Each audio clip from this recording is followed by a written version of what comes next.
I'm gonna turn off my camera just while I'm talking, that it's easier for the recording. But thanks everybody for joining us tonight. I'm so excited to be doing this program again. We did this program about the lost village of Weston, which sounds rather dramatic, but in February at the Warrenville Library to share the story of the Village of Weston, which was on the west side of Warrenville, where we exist today. And not a whole lot is known about it. So, always happy to share more area history, especially history that impacted us in the city of Warrenville so much. Um, and our mission at the Warrenville Historical Society is to really talk about the region's history and how that impacted our community, since we were a very unique community that sat unincorporated from 1833 all the way until 1967. And much of that history was greatly impacted around the incorporation by Weston. We also want to thank our sponsors, especially our business sponsors, who really do so much to help us continue that mission.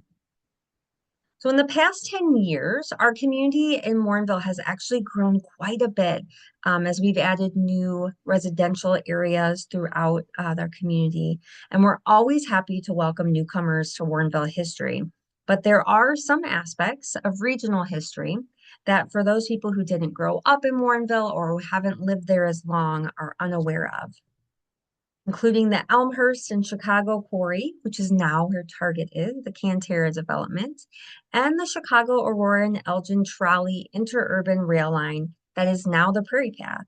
And one other area attraction that is gone is the Village of Weston. Today, the Chicago suburbs, oh, sorry, just letting one more person into the meeting. Today, the Chicago suburbs are known for many things, and especially in the far western suburbs, are known for world-class technology. But the true story from how we got here from Weston to today's FermiLab is quite full of controversy, local outcry, and of course, always politics. We're going to start a little bit further back to the prairie area that used to be used as summer camping grounds of Native peoples who called this land their home for thousands of years. The ancestral homelands of the Kaskaskia, the Kickapoo, and the Potawatomi, and the Peoria nations, grounding this area in the vast amount of Native heritage that spans far, far beyond the 200 years of settlement from the New Englanders and other European colonial powers. Much of our story is also tied from Warrenville into the village of Weston. But you can also see this wider development that took place across northern Illinois. And I always love to show those early maps when we speak about this area history, since the density that we now know in the suburbs is so different than how it started in the 17 and 1800s. And as we ground ourselves in Warrenville history, we have always been a small but quite mighty village. And until the Civil War, believe it or not, Warrenville was actually the center of area politics in the 1830s and 1840s. The first votes in southern DuPage were held right in the Warren Tavern when it sat up where it used to originally sit, where the Walgreens is at the corner of Winfield and Warrenville roads. But this was a very early, important place for politics in southern DuPage. But at our root, we were a rather small settlement surrounded by a lot of farms. You can see the vast number of names of farms around the village of Warrenville here, the unincorporated community. And really, many people liked that. It was a very small, close-knit community. And although there were pushes for development, after Julius Warren turned down the railroads coming through Warrenville in the 1840s, the railroads throughout the rest of DuPage County, especially after the Civil War, really became very important and really pushed a lot of development. That left Warrenville without a railroad as rather isolated. Although it was still a thriving community, it was rather insular. Julius Warren, however, though, did try to seek out additional railroads for the rest of his life. Oops, sorry, I'm dead. And he really thought that once he lost the railroads to the northern part of the county, through Turner Junction, which is West Chicago, and Wheaton, and there in the southern part with the Burlington route through Naperville after the Civil War, he realized the mistake he had made in the 1840s. However, it wasn't until 1888 when a freight line came 2 miles west of the community of Warrenville into what was then an unincorporated area as well. However, because there was no destination, since Warrenville had no municipal government and wasn't incorporated, the railroad actually designated where the EJ&E, the Elgin, Joliet, and Eastern Railroad, that Chicago outer belt, that it would go through Warrenhurst.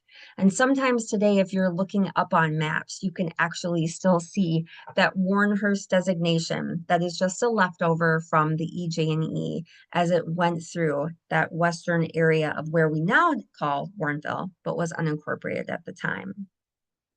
Warrenville would not actually get a railroad until 1902, right through what was then called Uptown on the northern edge of the settlement, when the Chicago, Aurora, and Elgin came through our community. And here you can see a much different view of what it looks like just south of Butterfield Road, where our municipal campus is with City Hall and the library. This is how it appeared in 1910 after the railroad had come through. And although many people like the Mannings in town fought for more development, Warrenville really stayed small, and many people liked it that way. The fight for Warrenville incorporation, though, however, which heated up after World War I, was a long fought one of 7 votes and many more petitions filed to incorporate. Many things pushed these numerous votes, and 3 votes were held from 1927 to 1961. So quite a time span there. However, that was all before Weston came into existence. And we really feel, and many people do, that the Village of Weston and what happened there on the western side of Warrenville was one of the big pushes that led to 4 additional votes in just 6 short years. The last failure to incorporate prior to the Village of Weston being founded was in December of 1957. Many people walked away from this no vote very hurt and very upset that Warrenville was yet to be incorporated. The hard feelings from that 1957 vote might have kept people away from bringing up incorporation again, but 2 things happened in very quick succession in 1961 that would push the community towards another vote. Weston was first established, and there was a group of about 400 residents that had amassed in that area just to the west of the EJ&E, the Elgin, Joliet, and Eastern Railroad tracks. And this was a development by the Westfield Construction Company in 1961.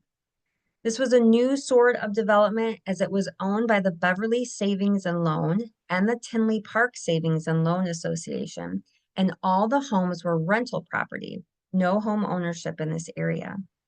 Weston had originally been named Westfield and was being planned for a new movement of what was popping up after World War II as these planned communities, much like Reston, Virginia, and Columbia, Maryland. Was part of what we would then see as the start of the suburban sprawl that we know much more of today, as there was a lot more demand for homes outside of major cities in what was at the time being called model communities. And in Warrenville proper, there was also something taking place. There was another large flood in 1961 where the community and its residents again had no champion to fight for them when flooding really overran the community. Residents were rightfully upset about spring flooding that had left their properties in unsanitary conditions. Richard Plum of Ray Street organized 80 residents to sign a petition to incorporate just a small triangular shaped area more than a mile in diameter. And they filed that petition on July 19th, 1961. That summer was filled with a lot of door-to-door campaigns and public hearings, but sadly, a judge threw out that petition in September.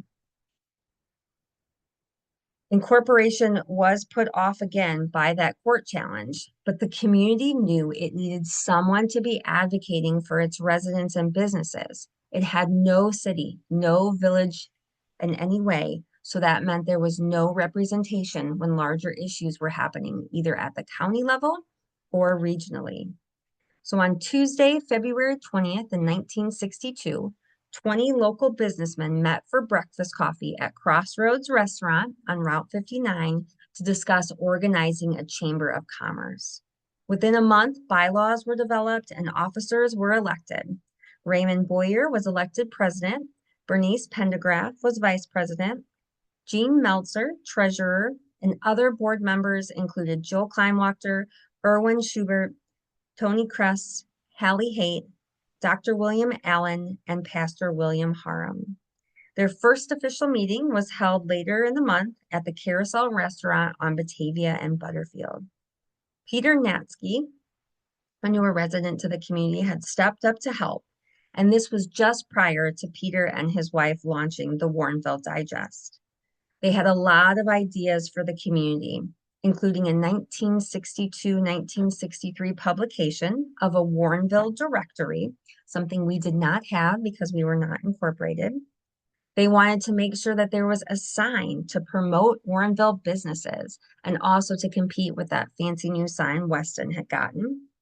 They wanted to see an organization of a greeter service as more people moved to the community. They wanted to work with the county to erect a 20-mile-per-hour sign at certain points, since there were also no signage throughout the community, including speed limit signs. And they also wanted a community committee to make sure that Christmas decorations were put up each year. Since we had no municipal force to represent Warrenville in area discussions, the chamber really stepped in at this time to represent the community, but it had no idea that a bigger job would be put before it when Weston officially filed to be incorporated as a village. On March 19th, 1963, the Warrenville sign goes up just as Weston is filing for incorporation. It was a big concern to the Chamber of Commerce, although they didn't directly oppose Weston as a community. They were afraid that it would lead to an unwieldy competition and perhaps even a potential annexation of Warrenville into Weston before Warrenville residents could really come together and finally incorporate. The Warrenville News ran a poll that Weston was a very real threat just there on the edge of town, but it wasn't that easy. The chamber formed a special committee to investigate what it would take to actually challenge Weston by filing their own petition to incorporate. Hallie Haight was leading it with other members as Ken McCleary, attorney Edwin Douglas, Ed Rizika, Jerry Clem, Joe Kleinwachter, Cliff Johnson, Jack Tracy, and Carl Baldwin. But even though Weston was moving forward with bigger plans for their development, the Warrenville community was still resistant to forming their own incorporation petition again. And actually, sadly, customers to the car clinic, where Al Schmidt worked for many years, even threatened to stop using the car clinic if Al didn't resign from the chamber and stop working to incorporate the community. Many in the town were also part of a separate organization, the Warrenville Taxpayer Committee Against Incorporation, and they did not see Weston as a threat. They stood strong in their vote no mentality, and they stated that the Chamber of Commerce was using Weston as a gimmick to trick residents into being scared, and that Warrenville Taxpayer Committee Against Incorporation was largely led by Don Newman at the time. But was Weston really a threat to Warrenville at this time? It had received its incorporation in May, and it started organizing and formed its own political party called the Greater Weston Citizens League and presented several candidates for village officials. It held its first election On June 15th of that year, and 6 village trustees were elected, along with the president, John Lowe, and a village clerk, Arthur Keir. Headquarters were established in the basement of its model home at 30 West 731 Hillland Drive. When the first 2 village meetings were held, Carl Baldwin and Hallie Haight, representing the Warrenville Chamber of Commerce, were present, as there was no other official there to represent Warrenville since we didn't have an incorporated community. The Warrenville Chamber of Commerce representative asked what the eastern boundary of Weston would be, and got a very unsatisfactory answer that it had yet to be determined where they would stop on their incorporation, and that at some later date it would be up to the Weston Village Council. In the summer of 1963, Weston officials took up many issues, including streetlights, automobile stickers, the possibility of creating a village hall, a fire station, and a police station. Public service worked to establish setting up electrical service, and ordinances were passed for the establishment of the fire department, control of weeds, excuse me, and licensing of peddlers in the community. Signs indicating street names and speed limits were erected, and the West Chicago Police Chief, Joe Bonastro, helped Weston form a volunteer police department. From July 23rd to August 2nd, 1963, a census was taken to determine how many school-age children lived in the Village of Weston. Students from Weston's kindergarten through 8th grade were registered on August 28th to attend Geary School in West Chicago.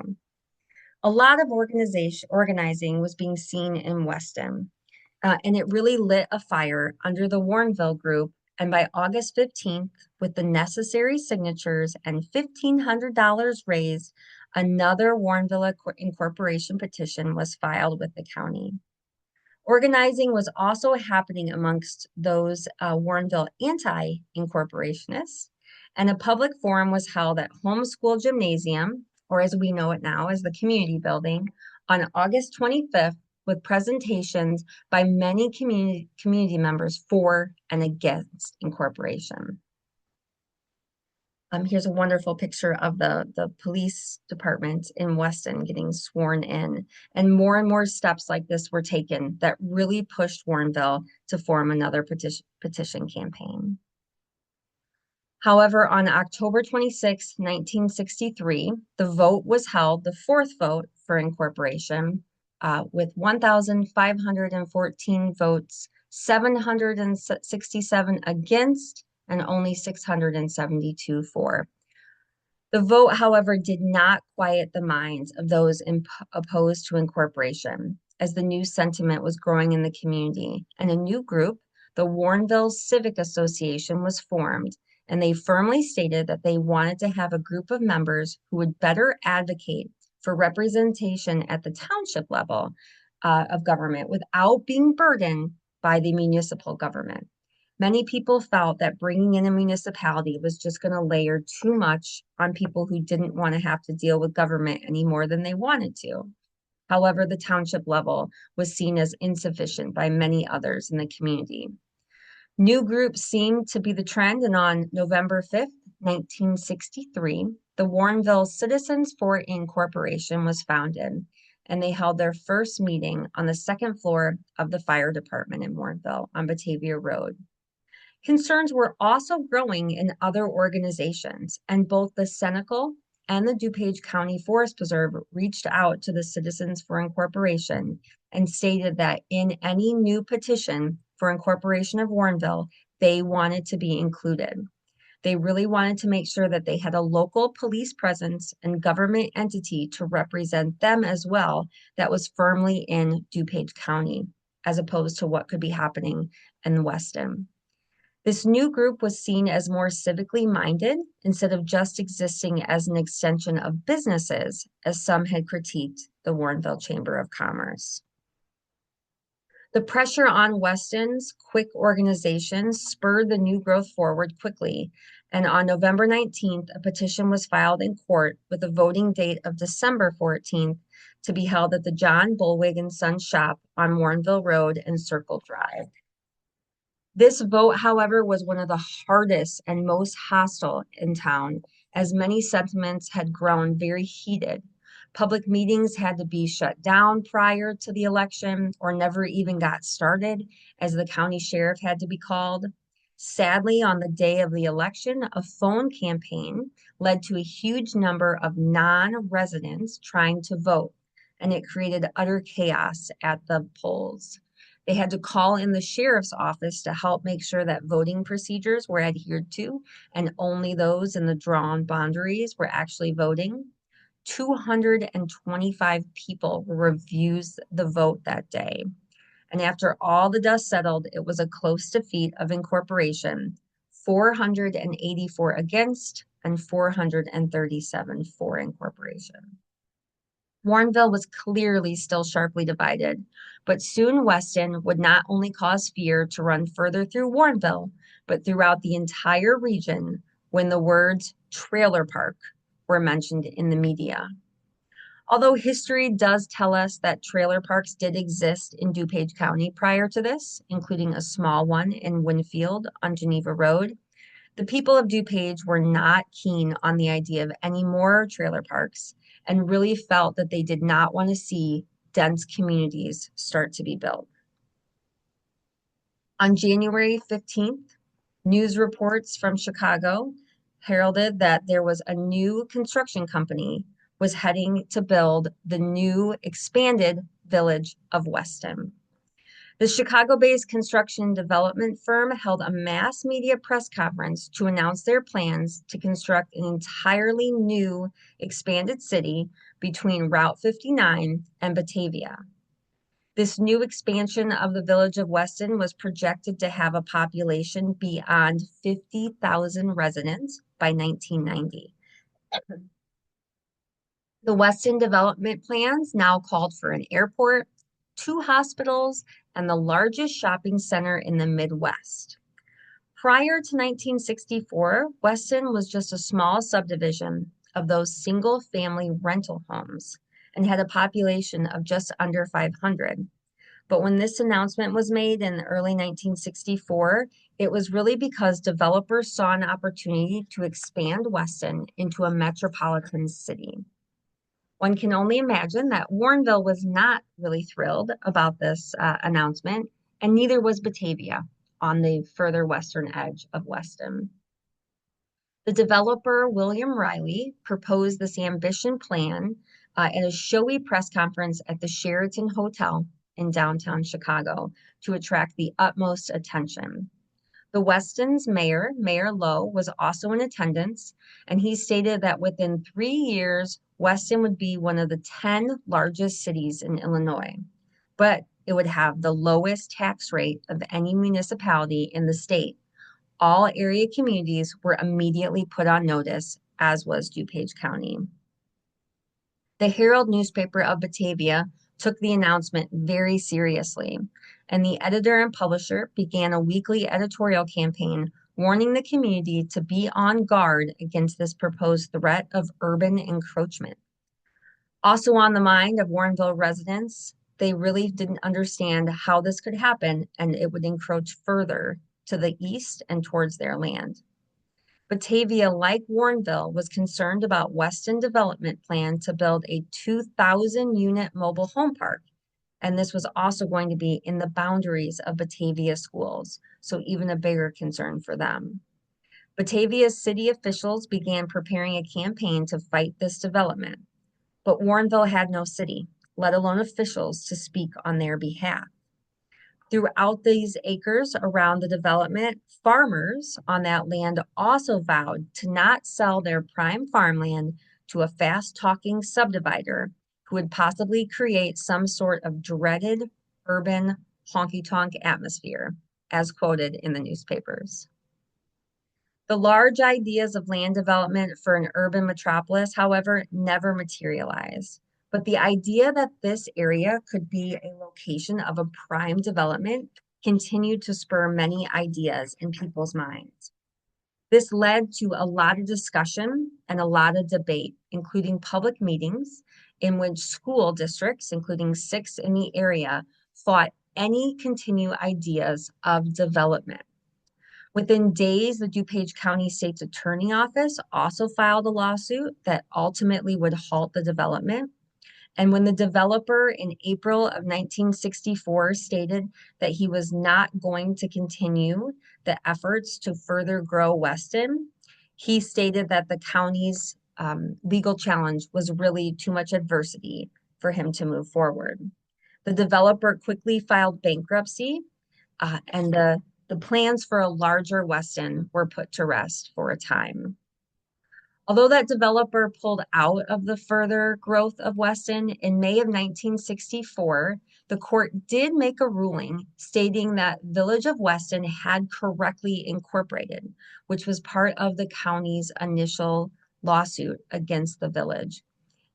So Weston might not become 50,000, but it could still be a threat to Warrenville and the surrounding areas. On June 2nd, 1964, a public hearing took place at the Weston's Village Hall to consider 2 other development petitions. One petition stated that it was going to rezone land on both sides of Batavia Road, extending Weston's boundaries within 100 feet of the EJ&E tracks. Over 100 people packed themselves into the small place to hear the plans, including 6 protesting lawyers representing school districts. On behalf of the Warrenville district, Edwin Douglas spoke and stated that Warrenville schools were very much opposed to any expansion. One other large concern that Warrenville had was that there was not enough infrastructure for any additional development in the area of Weston, including the issue of sewage. Weston at the time was planning to add an oxidation plant that would dump oxidized sewage right into the DuPage River, and that would head just downstream to Warrenville. This hearing, however, was adjourned after 2 hours with no action taking place.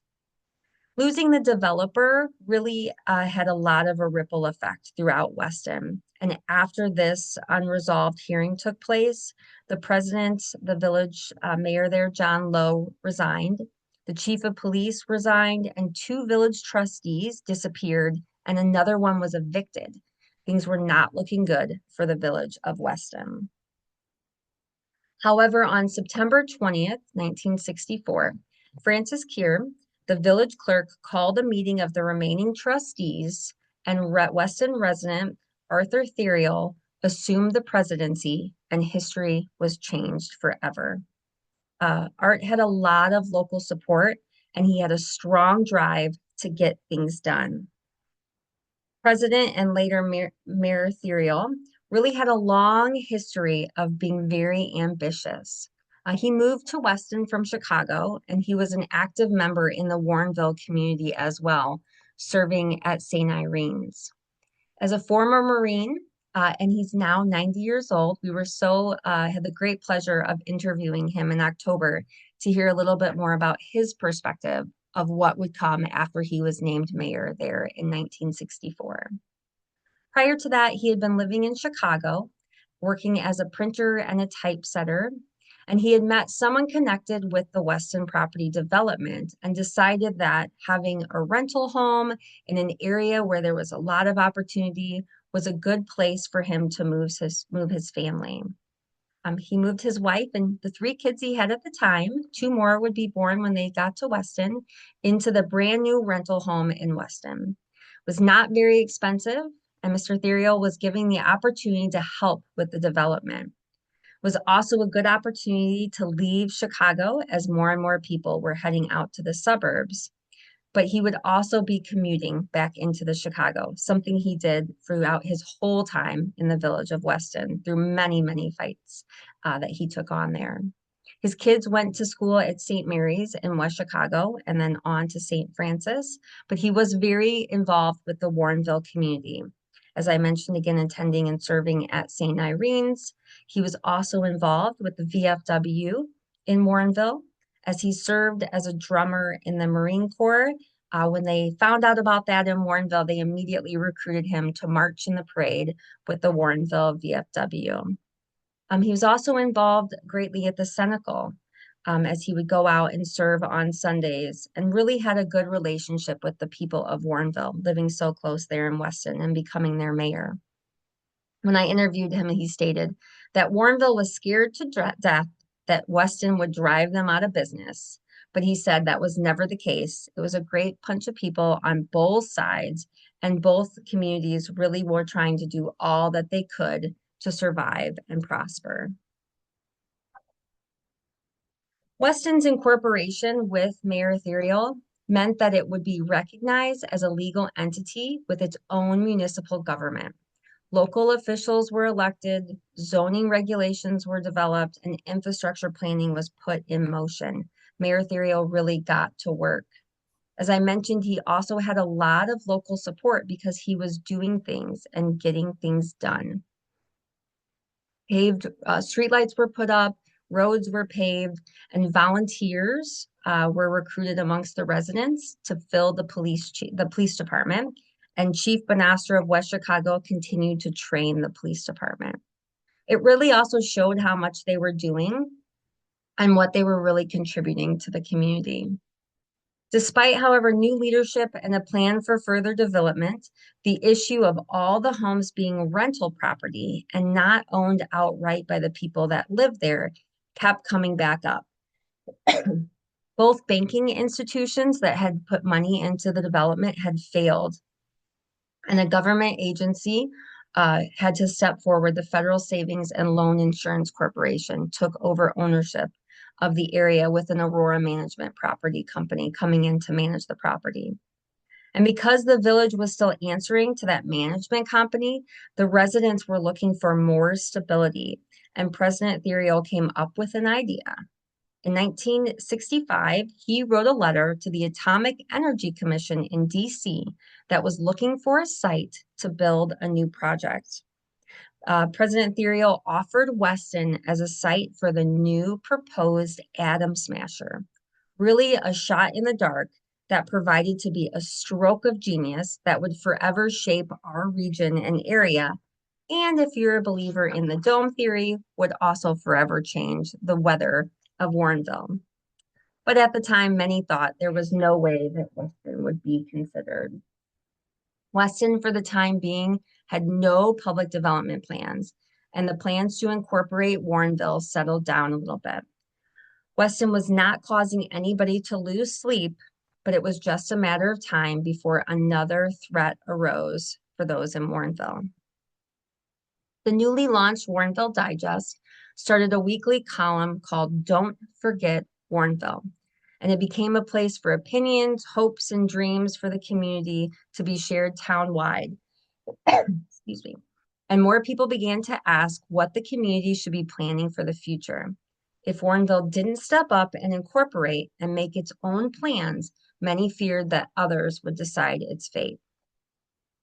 In December of 1965, something tremendous happened, and Warrenville knew that it could no longer ignore Weston when Weston became amazingly named as one of the 7 finalists for the AEC project. Throughout 1966, Warrenville residents continued to debate incorporation, fighting in court over boundaries, all while this debate around would Weston actually get the AEC project really heated up on a federal level. During the last week of March in 1966, Illinois was showcasing its premier spots to woo the AEC. Barrington and Weston were both on the short list, but a big protest in Barrington against the site coming there showed that the community did not support the project. The national news was terming the AEC's atom smasher the scientific prize of the century. It would be built by premier research in the field of high energy physics, and its potential uses could bring answers to many of the world's most troubling problems, including energy needs and diseases. Barrington, however, did not care, which was Weston's gain. There were other places throughout the United States fighting hard, including New York, New Jersey, and California. But when the Barrington objections came out, state officials in Illinois turned all their energy to Weston, a site that actually was better geographically since it was very flat, had good access to water, and had close proximity to both the tollway system and O'Hare. Knowing that public opposition could kill any proposal, on April 8th, 1966, Weston and Arterial pulled out all the stops for the AEC. There was fanfare of color guards, fire trucks, and Warrenville's own homeschool band welcomed the federal people coming out, the inspectors, to look at the site. Sadly, however, the farmers on the land did not feel well represented in this process of wooing the ANC and still had a lot of hesitations about what was going to happen. Warrenville, on the other hand, was an active part of the planning for this visit and really felt that they could be of help. A nonpartisan all-county meeting took place on the Wednesday before at the Warrenville Community Building to coordinate the gigantic welcome. When the committee led by Illinois Governor Otto Kerner and Senator Paul Douglas reached the Warrenville Bowl on Route 59 in Batavia Road, they were greeted by a jubilant crowd of citizens and local dignitaries, complete with a brass band. Arterial led the charge on this as he knew that they needed to see a lot of support, and having that Warrenville support was huge in wooing these federal investigators. They were also very smart, and when the committee was in town, they also took them by Morton Arboretum, as one of the commissioners loved trees, and it was a way to show off all of the things that the western suburbs had to offer the AEC. Warrenville helped Weston make a big splash, and the huge community outpouring was important. But when the AEC visited communities, they also wanted to know what was being offered, and not just to make sure that boxes were checked based on what they were looking for. Illinois, as it often is in the political realm, was positioned well because they actually had an insider in Washington who knew what other cities were doing to woo the AEC, and they were able to match it all before it was even public. One thing that the AEC did not realize when they came out to inspect was just how large the property was. The 6,800 acres actually sweetened the deal since it gave them room to grow and room to have privacy. Governor Otto Kerner wanted to make sure that this project also was helping Illinois and preventing a lot of the brain drain that he saw out of our state universities and colleges. Interestingly, the original plan did not include the farmhouses and the Weston houses that were located there. But when debate and other discussions were had after the visit, that was seen to sweeten the deal, since it would help lower the federal costs, since they wouldn't have to build on the site. They could utilize what already existed there. And within days of the visit to Weston, Governor Otto Kerner and U.S. Senators Paul Douglas and Everett Dirksen were all joining the pitch for Weston and really throwing Illinois' full support behind Weston being named as the site. Congress also started to debate potential locations, and many in Congress, especially those on the East Coast, felt that it was very unfair for Illinois, that was always so politically influential, to get the site. There were murmurs of a possible AEC decision that were being heard throughout the county, but no one was really sure what would be decided. And with Weston seemingly being towards the top of the debate, Warrenville knew it had little time to form its own government that could protect the community, as this large development would take place now just on its western boundaries. On December 3rd, Warrenville went to the polls again, but this time it was a crushing blow for those hoping that Warrenville would finally be incorporated, that the potential AEC site would finally drive those to vote yes, but it was not to be. A defeat for incorporation was quickly followed by the sonic news for the area. On December 16th, 1966, news flashed around the country that Weston had won the bid to become the site of the Atomic Energy Commission's new accelerator, and it would change our area's history forever. Many believe that powerful politicians, including Mayor Richard Daley and his relationship with President Johnson, helped swing the decision. President Johnson gave the approval for the AEC site to be Weston. Illinois Senator Dirksen was also very close with LBJ, helping him pass a record amount of progressive legislation after the assassination of JFK in 1964, with the Civil Rights Bill, Medicare, the War on Poverty, and great education reform. LBJ also leveraged support for the U.S. space program. Illinois would get the AEC project, and Texas would get the U.S. Space Center, something that was really an exchange that many people don't know is connected to FermiLab. This picture here of these pens are the pens that LBJ used when he signed Weston into existence as the site for the AEC project. And Mayor Thuriel still has these, which is amazing that we got to see them. The fight for the Atom Smasher meant that Weston had beat out sites from all across the country. But it was more than just the location. There was also a huge push from so many of our top universities in the area that supported it and really put some educational backing to this amazing development as well. But like the fight for incorporation of Warrenville, the Weston decision would not be straightforward, and legal challenges sprung up almost immediately. Civil rights leaders put pressure on Congress to reject the AE&C decision because Illinois did not have an open occupancy law, which meant that discrimination in housing was still allowed throughout Illinois. Many felt and feared that if somebody was coming up to Weston, to the new AEC development to work, that they would be rejected and not allowed to live nearby. Mayor Thuriel got a call from Springfield asking if Weston would pass a local open housing ordinance to take pressure off the state since there was so much debate about an open housing bill statewide. Weston did step up and pass that, but there was still a lot of pushback, especially among civil rights leaders. Weston was taking the spot that many Black leaders in the civil rights movement, including Martin Luther King Jr., felt was discriminatory.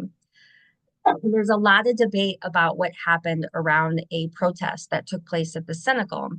And although Warrenville media never covered the fact that MLK did appear at the Senecal for a short 15-minute discussion the night before the protest took place against Weston being cited, we have been able to even find this wonderful image of him there rallying those who were protesting.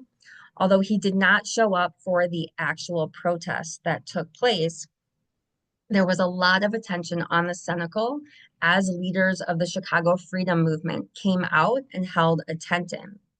You'll see here that the Warrenville media actually described it as a yawn-in because after the fight with the diocese to let the Senecal actually host this tent in what the Blackwell Forest Preserve, there was very few people that actually showed up to the tent in or to the march that took place on the next day.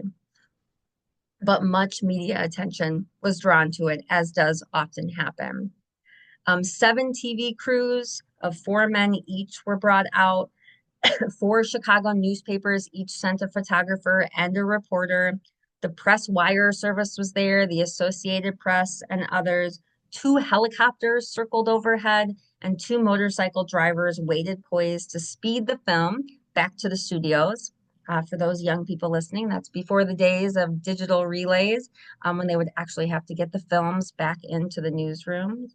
And although the march from the Senecal, the 2 miles from the Senecal to Weston down Batavia Road, ended up being quite a few people, it was unclear if people were marching in protest or if they were marching along, coming out of their Warrenville houses to see what was happening. There was quite a lot of attention around the Open Housing Act and whether or not Illinois was poised to take on a project that would bring diversity to the area. But all in all, the protest that was held and the tension was very peaceful. The county sheriff remarked that everyone was well behaved and just wanting their voices to be heard.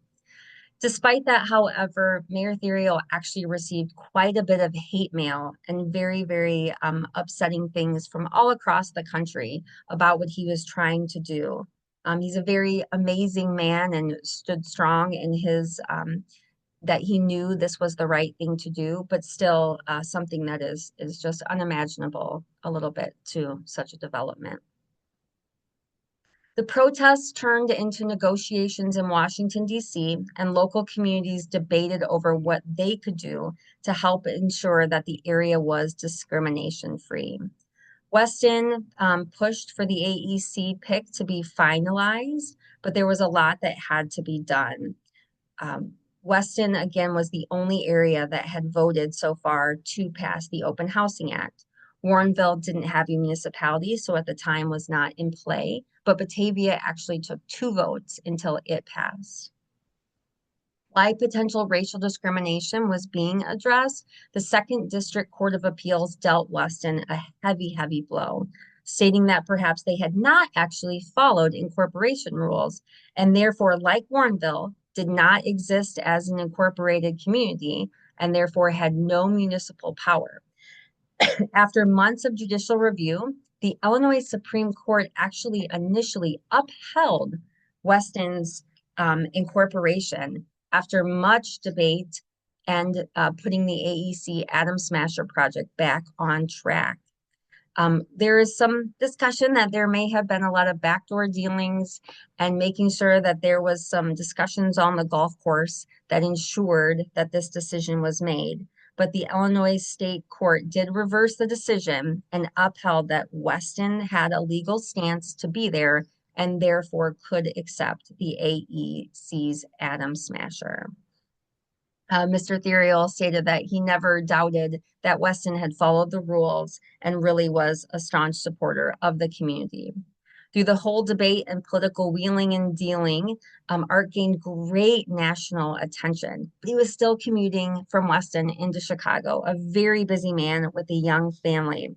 He stated that during all of this fanfare and everything that was happening with the protest, news cameras would greet him when he stepped off the train in Chicago to hear what his side was and his take on what would happen with the Atom Smasher coming to his community. By 1967, Warrenville was still very concerned about Weston and what would happen with the AEC project. But there was also another threat to our local community when Naperville had quietly filed a petition to annex a portion of the Warrenville community all the way up into land that is owned by St. Irene's. So if you think just how north that is, right up until Warrenville Road, Naperville was trying to annex. Peter Natsky wrote an op-ed calling out the threats on all sides of the community. Weston was either going to become a world-class federal research site or a large housing development. Wheaton and Naperville never slept on an opportunity to expand, and he imagined that West Chicago's growing industrial park area would also soon ensure that they were also looking southward towards unincorporated territory.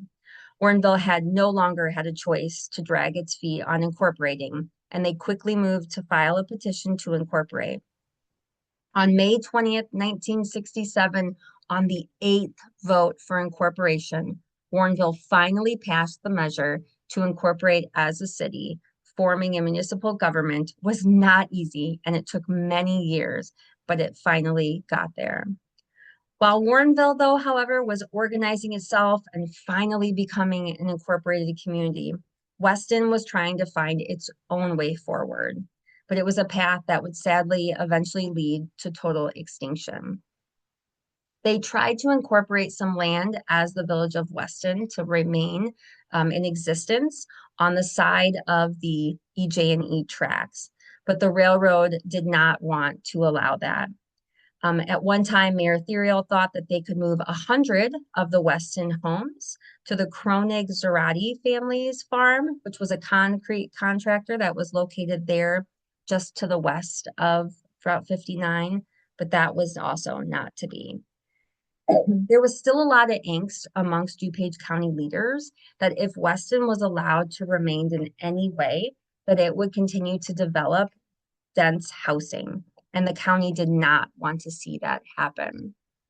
To clear the way for the state to come in and to buy the land and take it by eminent domain in 1967 so that it could then hand it off to the federal government for the AEC project that would be known as FermiLab, the Village of Weston really had to give way. The existing residents were completely displaced, and their homes, businesses, and farms were vacated. Actually, 56 of the farm families that were displaced can still be seen in this map, and then also in other resources that FermiLab hosts on their website. Names that are familiar to the Warrenville community, including the Bartholomew's, Brummels, Fairbanks, Griffiths, Crafts, Krauses, McGee's, Coons. Those farmers all really remained important in this story of Weston and the area that became FermiLab as well. And their history is preserved by FermiLab. There were also some homeowners who held out. There were 5 residents there, including Art Theriot, who decided that they would be the last ones and would not acquiesce to selling their homes to the state. Those 5 homes were actually moved to West Chicago by the Belding Company. Belding was an amazing mover in West Chicago at the time, and they picked up the houses and moved them up and over the EJ&E tracks, which Mayor Theriot wanted to make sure that noted that the EJ&E charged them for every time they went over the tracks, despite how unfair that was since they had to open the gates. It was part of a defiance, but also they had never imagined that the Village of Weston would completely go away. When FermiLab came in, they really thought that they would still have be able to relocate their village and still have some bit of what they had worked so hard for, but that was not to be. In 1969, a ceremony was held at the former Village of Weston with a plaque unveiled to commemorate the existence of the one-time subdivision and Village of Weston. By early 1969, all the homes and properties in Weston had been turned over to the AEC, and the Village of Weston was but a memory. Art really remembers that those were such formidable years as he fought as the mayor of Weston for his community to be recognized and to also become such an amazing place for the entire world, really. He stated those were formidable years, no matter how many times people tried to wipe us out. When the village finally died, it made way for something so big and so important, no one can say it wasn't worth it. He was even given a piece of one of the first magnets that were made there in the lab. It was amazing to see these when I visited him in October. It really was just amazing in that he was also one of the last holdouts. The state took offers to buy, but they really felt that they needed to stand on the grounds that they were an independent community and that they really needed. It wasn't about money. It was about standing for the Village of Weston. And all that came from this very short period of time that there was a village that challenged Warrenville so much to finally incorporate, but just the will of people who want to develop, who want to have a home for their families, but can also lead to such amazing things for the nation and the world beyond that. Thank you so much for joining us tonight. If you have any questions and you want to unmute or type into the chat, please feel free to do so.